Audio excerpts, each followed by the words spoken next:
Okay, suavecito. 4.1 parabolas, a brand new chapter. Okay, so since the beginning of the school year, we have been dealing with straight lines. We've been moving the straight lines, changing the slope, finding its equation. Now we're going to take that straight line and then put a curve to it. All right. Um, Parabolas have a few parts. The first part is the vertex. We all know the vertex. That's right when it changes direction, usually at the very top or the very bottom. It has a focus point inside. Oh, that's ugly. Let's go ahead and draw a better focus point. So the focus point is always on the inside of the parabola, and it helps to form the parabola. And the directrix is basically a line below the vertex. And these three all together help make the parabola. And there's a little activity that I usually do that'll help you see how the vertex, the focus point, and the directrix all relate to the parabola. But basically, they do form the parabola. Let's go ahead and look at some parts of the parabola. Okay, here we have the parent graph for a parabola, y equals x squared. It's just a basic happy face. The vertex is at 0, 0. It's facing up, it opens up. And so this is what we call the parent graph. And then what we're going to do is move it around. Now we've moved things around before, so hopefully you remember how to move things left and right, how to move things up and down. Here is the same equation, y equals x squared, but it has all of the moving parts in it. Remember, if you remember from a few sections ago, the number on the inside lets you know how it moves left or right. The number back here lets you know how it moves up and down. The coefficient in the front lets you know how wide the parabola opens or how narrow it closes. Remember, when the number is bigger than 1, it becomes more narrow. The bigger the number, the more narrow it gets. And then if it's less than 1 or bigger than 0, it gets wider. So basically, if it's a fraction, it gets wider. And it gets really, really wide until it becomes negative. And what happens when it becomes negative? It flips upside down. So basically, it goes from a parabola really wide all the way stretched out, and then it flips upside down and then faces downwards when it turns negative. All right, so we've talked about those parts before. And this is called vertex form. And so whenever I ask for vertex form, this is the form I want it in. Just like how when we graphed straight lines, there was slope-intercept form, point-slope form, standard form. Well, this we have a vertex form for parabolas. All right, let's see what we can do with an example from the homework. Here I give you the original parent graph, y equals x squared. That's what it looks like. And then I tell you to move it around and I ask for a bunch of information. I ask you to graph the new transformation, describe the shift, find the vertex, find the axis of symmetry, tell me if there's a maximum or a minimum value, and then what the domain and the range are. Okay, so that's a lot of information for one problem, but that is not bad. We can look and see, starting off with this 1 makes the graph move to the right 1. This 4 makes it go up 4. And then this 8 makes it become more narrow. All right, so when they ask you on the homework to describe the shift, all you got to do is say moves to the right 1, up 4, and vertically stretched. Remember, vertically stretched means it gets more narrow. Vertically compressed makes it more wide. And so then again, to the right 1 unit, up 4 units, and vertically stretched. And that's what it looks like. To the right 1, up 4, and then it's a little bit skinny. Now we don't know, we're just estimating at this time how much skinnier it gets. The bigger the number, the more skinnier it gets. And then the smaller the fraction, the wider it gets. But we're just going to go ahead and estimate how skinny at this point. All right.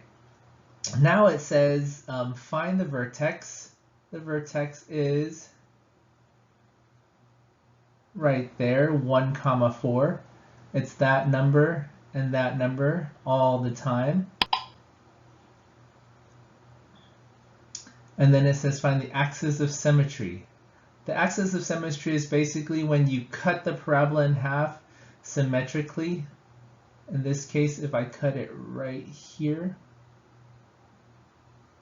that is called the axis of symmetry. And it's always going to be x equals, because it's a vertical line up and down, and then it's always going to be the x value. So x equals, and then the x value. That's always going to be the axis of symmetry.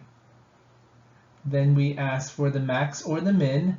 Parabolas that are happy faces like this have a minimum valley. Sometimes you have a parabola that is a sad face, and then it has a maximum peak. All right, so in this problem we have a minimum value. Let me clean up some of this because it is getting a little bit messy. Okay, so this one has a minimum value.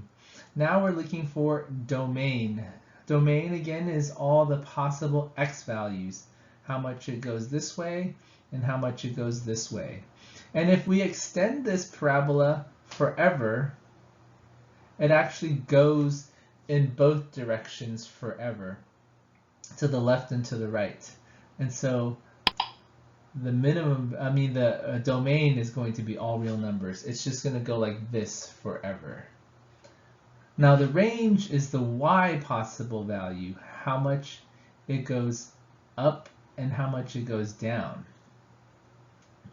For range, how much up and down. In this case, it doesn't all go down because the smallest value is right there, a 4, and then it just goes up from there.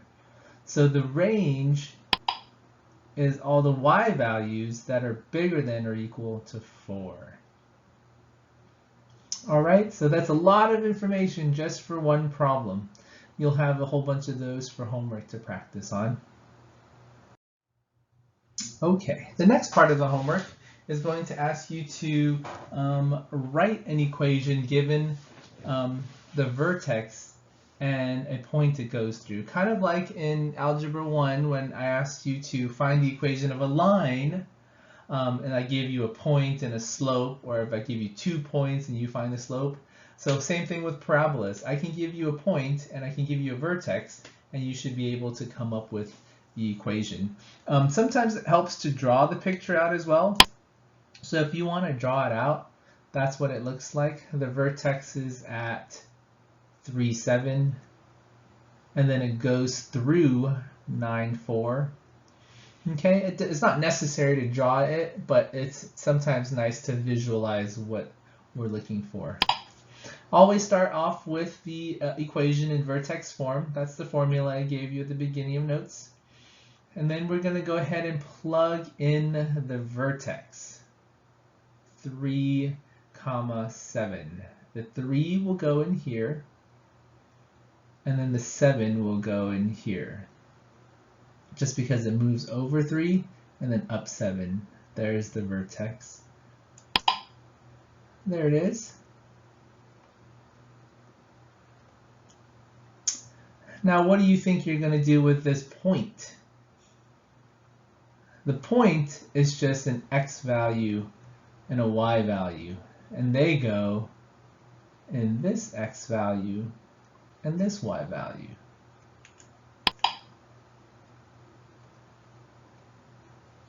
And then from there, we just need to solve for a. A being not necessarily the slope, but if you want to think of it as a slope when we had to do y equals mx plus b. And so a is what we're solving for now. And it becomes easy. You just have to use order of operations. Do whatever's in the parentheses first. 9 minus 3. Obviously it's 6. And then exponents next. 6 squared is 36. Subtract the 7 from both sides. And then divide both sides by 36. And you have a is equal to negative 1 over 12. Once you get the a, go ahead and write the answer. Y equals negative 1 over 12 x, or the quantity times the quantity of x, minus 3 squared plus 7. All right, and that is how you find the formula or the equation for a parabola in vertex form. It's kind of cool. It's a new formula. All right, our last slide for today is a word problem. Word problems are kind of fun because they answer the question, when are you going to use this in life? So if ever you're diving from a diving platform, you might use a little bit of math to calculate a few things. It says, a diver is jumping from a platform 3 feet above the water. She jumps to her highest point 1 foot away from the platform, 4 feet above the water. All right, so there's a few things we want to do first. The first thing is to draw a picture, because ever since you did word problems, your math teacher has probably asked you to draw a picture. So we'll do the same thing. We have to write the quadratic equation modeling her jump. Here is the water. Here's the platform. There's our diver. We want to draw an x-axis. Well, that's a y-axis, and there's the x-axis. And we want her to jump. And look at that. Her path of jump is like a parabola. So the first thing we want to ask is, where is she standing right now? All right, if you think about it, she's right here, which is 0, 3. It says she is jumping from a platform 3 feet above the water. So there it is, 0, 3. And then she jumps. We want to know, where is the vertex? Well, if her highest point is 1 foot away from the platform and then 4 feet above the water, we have the vertex at 1, 4. And now we have a vertex. We have a point. We can definitely plug it into vertex form. Remember, plug in the vertex and the point. The vertex goes into the h and the k. The point goes into the x and the y. Do a little bit of PEMDAS. Please excuse my dear Aunt Sally. Parentheses first. Subtract the 4 from both sides, and we have a equals negative 1. And we know a should be negative because the parabola is a sad face, opens downward. Okay, so from there we can write our equation. Y equals negative 1 times the quantity of x minus 1 squared plus 4. What if they ask you a follow-up question? You thought you were done. Oh, we're almost done. This is the last question. How far away is she from the edge of the pool when she lands? So they actually want to know, where is this point? Notice that point is question mark, comma, 0, because it's the x-intercept. So all you got to do is plug the 0 into your y. There it is. And then use a little bit of algebra to solve. Now we haven't solved quadratics yet, so this is a new thing. And we'll work, the whole chapter is basically solving quadratic equations. And so this is kind of a a lead up to the rest of the chapter. You actually have to first subtract 4 from both sides first. And that's what you get. And then you get rid of this 1 by dividing both sides by 1. It becomes a positive 4. And then we get rid of this squared. The way you get rid of a square is to square root both sides. So if you square root both sides, that little 2 goes away, and the square root of 4 in an equation is actually plus or minus 2, but we're just going to, since we're dealing with distance, we're only going to use the positive 2. All right, so square root both sides, and then there's only one step left to add 1 to both sides, and you have x equals 3. So that's how far away she is from the platform. All right, and that was just a glimpse of solving quadratic equations, but mainly I want you to be able to come up with the equation in general. All right, that is all we have for today. Go ahead and get started on the homework.